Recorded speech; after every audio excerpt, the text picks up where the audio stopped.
Every professional has a unique magic waiting to be discovered. At Finding the Unicorn in You helps you unlock your hidden potential. Thank you for tuning in. Now switching it over to our host. Hello, everyone, and welcome to another episode of Finding the Unicorn in You. Today, I have a special guest who, for the past 8 years, has run the event production and promotion company, Schrader Promotions, LLC, based out of Austin, Texas. His company was corporate coordinated.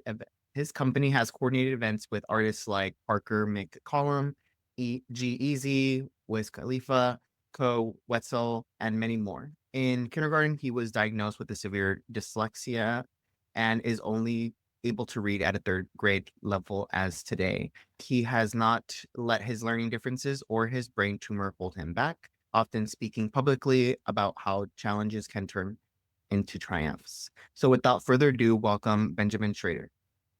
Hello, my friends. Thank you so much for having me, Doctor. It's going to be an exciting talk.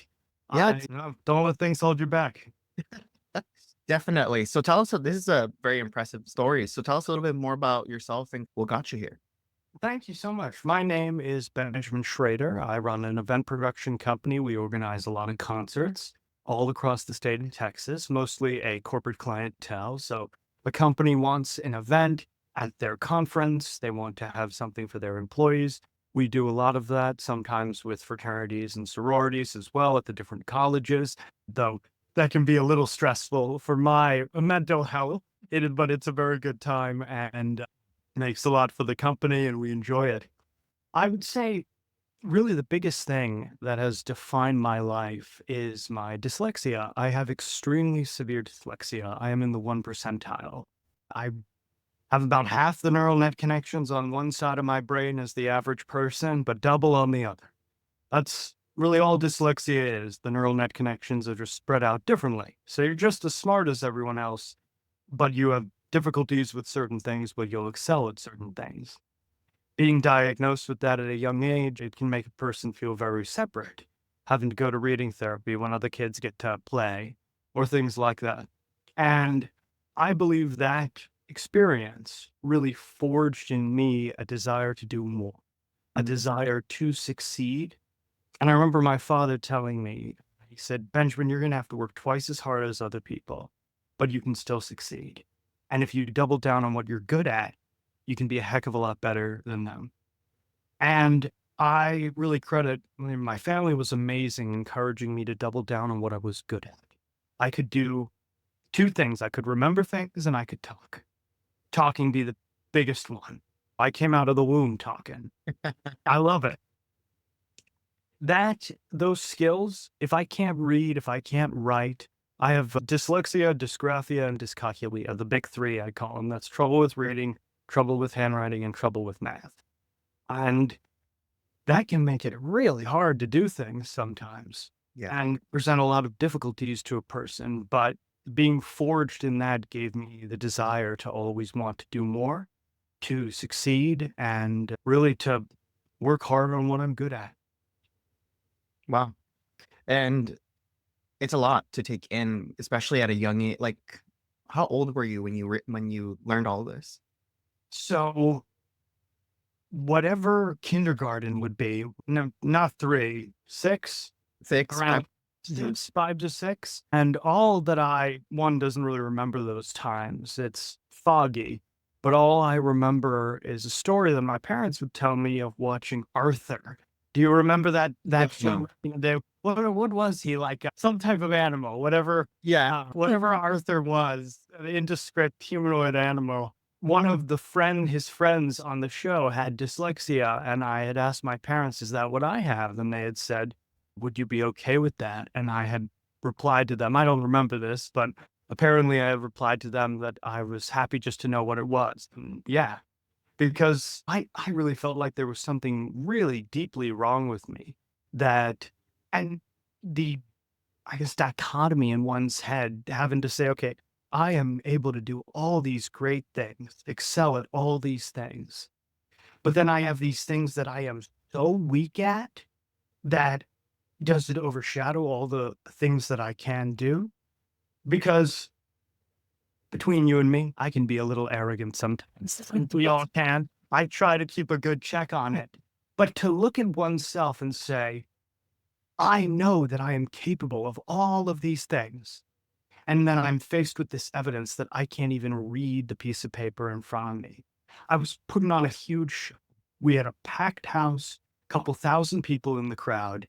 And without me, it couldn't have been all organized. And I Mhm. remember pulling out of my suit jacket the list of the upcoming artists and looking down at it to see who was coming up next.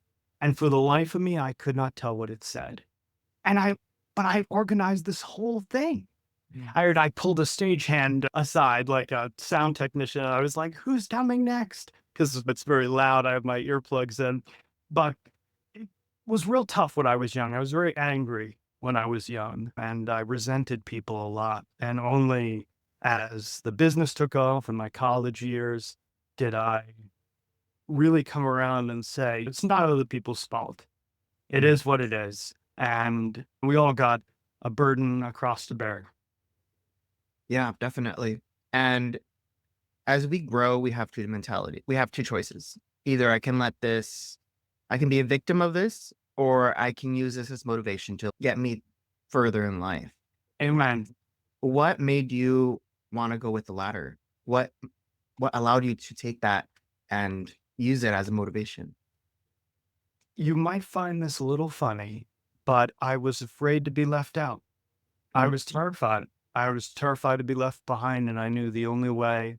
It's originally how the business got started. It was a simple deduction. I said, college kids like to party. If I control partying, college kids will like me. That was the simple deduction behind how my career got started, how the company. I was in Startup Aggie Land at Texas A&M, a program that helps students start businesses, and that was how it all got started. But why I had that, I think part of it's personality, but I don't attribute all of that to that. I would say the other part is family. They were very encouraging of me. Keep going. You can do this. Try reading therapy, all of these type of things. But the biggest would be that fear that if I didn't have something to offer, that if I didn't do something, I would be left behind. And if I didn't capitalize on the skills I had, then I would have nothing. I wouldn't even have the basic things of reading, writing, arithmetic. That's literally the expression of the important subjects. So I would say there was a level of fear to it, and also a desire to prove to others that, and I think fellow dyslexics, that no, we're not losers.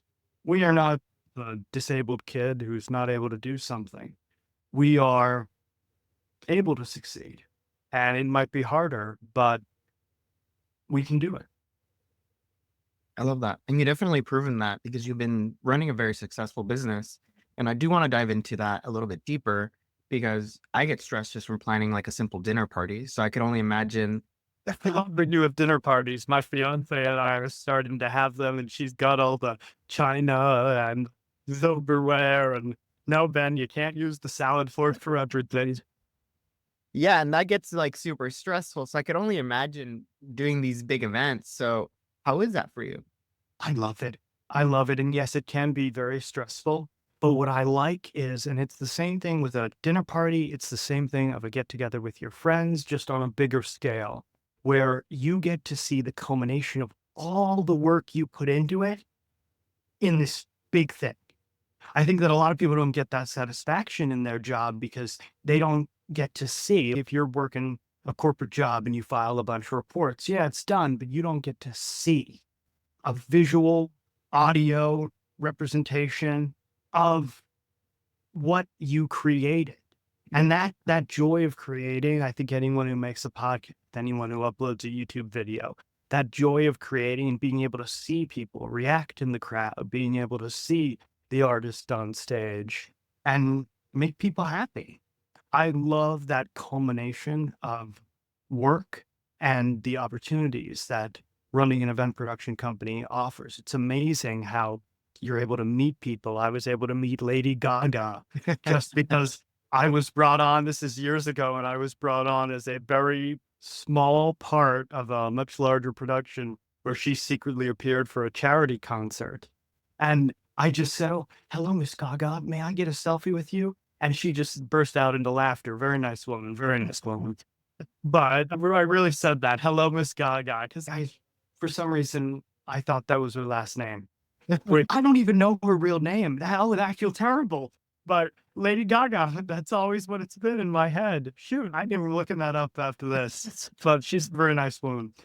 But yes, no, that being able to see the culmination of your work and working with the team. I have an excellent team. I've got 2 people that work for me full time. And one of them, their biggest role is as an assistant, where they will read a lot of things. They will write my messages to you. If you notice, the ones that I sent you right before this podcast were very simple compared to what I might usually send you. But that's because I couldn't use my voice to text because it all was pulled up and I was just quickly sending something.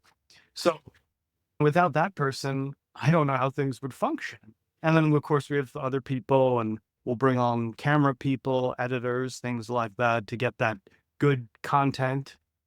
But working with people, building a team, providing a service, and making people happy, I genuinely enjoy it. I love that. And it sounds very rewarding, and you can feel the passion in when you speak. And Thank you. you said something very important, which is like it really does take a community to build events, and it takes a big group to be able to do something beautiful like this. And it doesn't make you weak by relying on other people. It doesn't make you lesser than. It doesn't make the event less special. Completely agree. And I it can, can and add onto it. this took me years to learn, not only in my personal life, but also in work, especially in my personal life. I hated the fact that I would have to ask for help when I was younger. And it can still be embarrassing to this day, but especially in school. I hated having to go to the learning center and other kids snickering and laughing and no, Ben's going off. That hurt, and asking for help hurt. And I found it humiliating. And only over time did I realize, you know what? It's okay. In fact, everybody has to. And the people that won't are foolish and they are missing out because you'd be amazed. And I'm sure you know this. If you literally just ask somebody, can I get your help? Can you do this for me? There's a very good chance they're just going to say yes. Mhm. And if you're nice, people will cut you breaks and it is easier to get things done. That is one of the biggest things I've learned. The people in business who say, I'm so cutthroat and I made Johnny cry and I took his whole salary. You just turned Johnny into a lifelong enemy. Mm. And enemies are expensive and unnecessary. They limit opportunity. There's plenty of pie to go around. So if you are nice, being nice and working well with people is so important, and asking for help. And in business, it takes everybody with skills in their specific areas. And if I'm leading the operation, then I want to find good people who know what they're doing and let them do their job. So my cameraman, he is fantastic. He's worked for me, for my videographer, 5 years, I think. And he does such a great job. He knows what we're looking for. And I just say, okay, Corbin, you do what you got to do. I trust your judgment. Go forth and conquer. So, it is really about that. It takes a great team and good people around you. Yeah, definitely. And what you said, it's a lot, but you lose nothing by being nice. Amen. It's really easy. It's free. It's something that will blossom. You're planting seeds and it will come back sometimes twofold. And you don't know what you're doing if you decide not to be nice to that person. Like what, Exactly. you don't know what kind of day they're having. You don't know what's going on. And at the end of the day, like everybody wants to be treated like a human. Amen. And there's a real ripple effect that you could be mean to one person. They could say something to their friend. They could get back to the wrong people. And it could really cost you, because I have seen that where people have been unkind to someone they think is not important. And that person owns the venue, Yeah. but they're dressed in just a t-shirt and shorts. So yeah, it is so beyond important. I remember a gentleman that I was talking about working with had said to me, "Oh, Ben, I've heard you have really got a great reputation out here for being nice and easy to work with." And I was like, "I do? This is news to me." And that made me very happy. But I have also heard of horror stories of people who are not nice. And I've seen this firsthand. People torpedo a deal literally just because they had a rough morning and they're being a little antsy, they're being rude. And you're like, man, why are you saying that? Just, okay, let's bring it down a few. The power of kindness, and I make a joke, a little term that I coined, that kindness is the new currency. Of course, it won't pay your bills, but it can help you get the bills to pay. Get the money to pay the bills, you know what I mean? Yeah. That kindness is incredibly valuable, and the level of clientele that it can bring you, and it can help your brand, it can help your company, and it will help your personal life. I completely agree. And it's something that it's easier said than done for some people. Like for me, it's always come pretty naturally, the wanting to help other people, wanting to just see other people grow. And like when I opened up my business going in, my first thing was I'm going to try to help as many people as possible, learn from as many people, act like a sponge, and just try to put my best foot forward. And by me just saying, "Oh, I know the solution to that problem. Let me give you my 2 cents," and people will be like, "Wow, thank you so much. Let me help you in this way," and then they would help me 10 times better than what I gave them. But it was just because I was able to share that kindness, that lending hand. And because of that, I built such a beautiful community of people that are willing to help each other. And my philosophy and what I tell everybody is we thrive together. Amen. Oh, I completely agree. And I've seen that firsthand where somebody's in a really bad bind and they need help. They need a DJ tonight in 2 hours, and you help them. You earn a loyalty in people. And when you need a favor or you need help, having those people to call on and finding those, I would go so far as to say, true business friends that are there to help you and you them, that is an amazing thing to have. And that community can take a long time to build and it can be tough to find. But once you find it, it can be very valuable. Yeah, I can't agree more. Now, all of this stuff that you're doing, like it's a lot of tasks and a lot of things can sometimes jumble up and life can get pretty messy and stressful. So, what do you do when life just gets out of hand? It's getting very stressful. How do you ground yourself? It can be tough. It can be tough. I would say I will be stressed if I have not been able to get done what I need to get done. Or the worst situation for me, waiting on an email back or a text back, that I will find very vexing because I'm like, if you texted me one word, this could all be resolved and we could have it either yay, Yes. all set. It's the in between that gets me. I make a joke with my friends that when everyone else is calm, I panic. When everyone else panics, I'm calm. That it's always been that way for me, that a calmness will come over me in the time of crisis, but all the rest of the time, I got a little bit of panic in there. I would say, first and foremost, if I have a problem, trying to chip away at it a little bit helps me feel a little better. Okay, this is still a crisis, but I did something to help resolve it. I didn't just freeze, because the freezing and the spiral of getting more and more nervous about something and then being so nervous about it that you can't strike it, that you can't take care of it, that is a death spiral. That's a tough situation. Also, family, friends, there are so many things that I will get worried about, and I really shouldn't be. Like, I can often over worry, and my wonderful fiance will comfort me. She'll say, "No, Ben, you're being silly. That isn't nearly as bad as you think it is," or something like that. And family, of course, are great about that. And the way that I got through my brain tumor, I had a golf ball sized brain tumor, about 61 stitches, Oh, wow. star on the back of my head.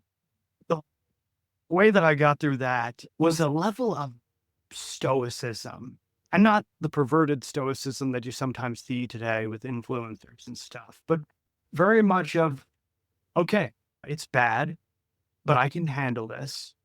It could be a lot worse. And I don't know if I could handle that. But even though it's really bad and this is a really tough situation, I can handle it. and the whistle blows, I got to go over the trench, that it is what it is.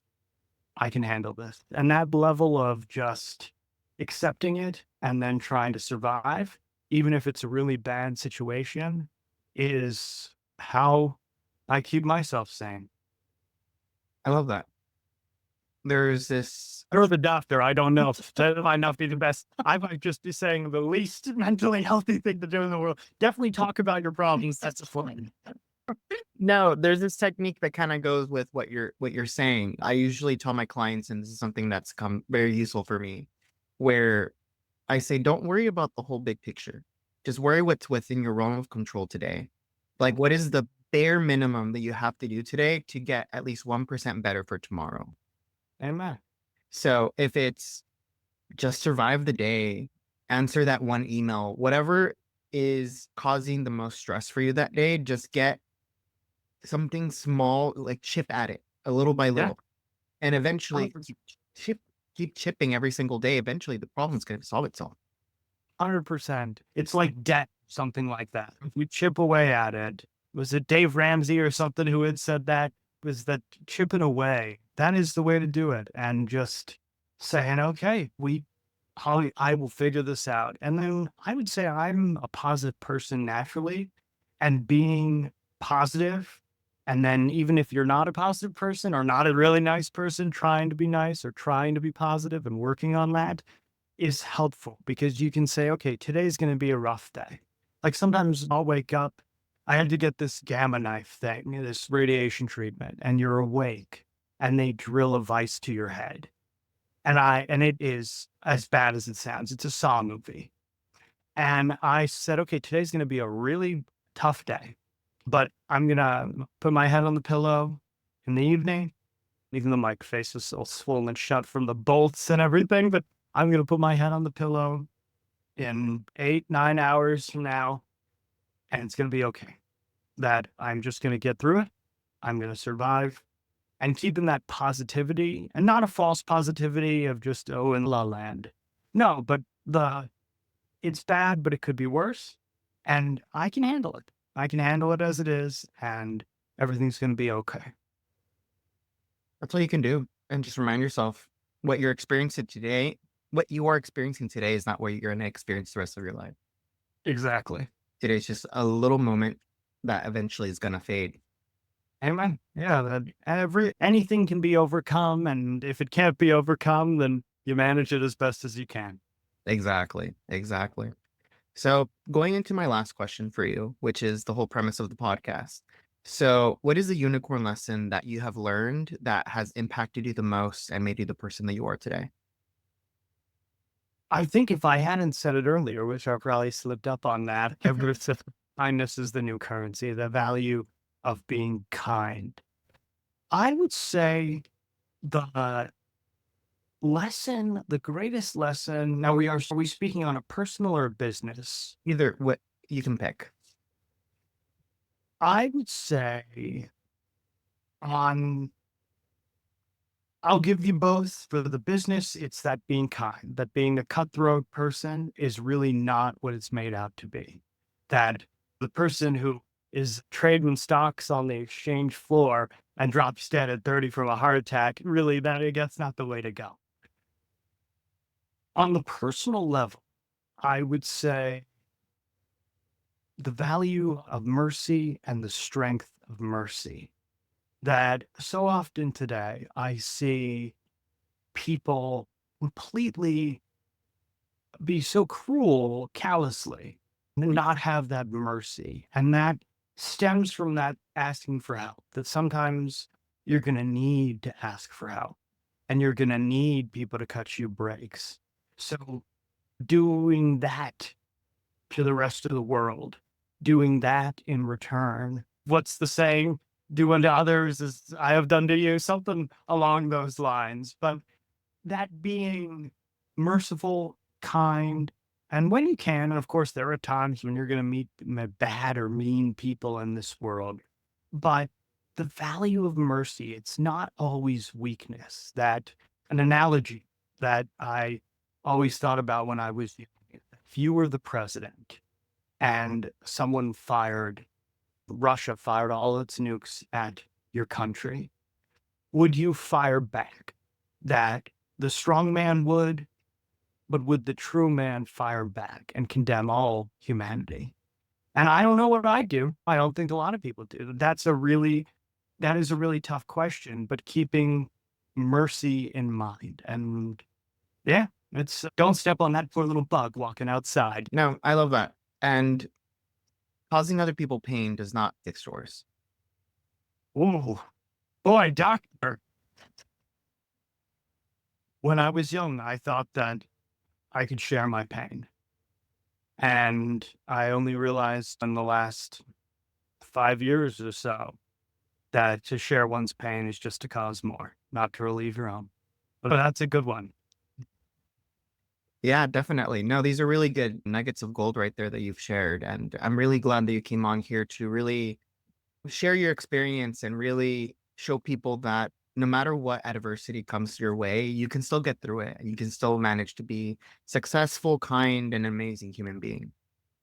Thank you so much for having me. I enjoyed it. This was a lot of fun. And yes, be kind. Be kind. It goes a long way. Yeah, definitely.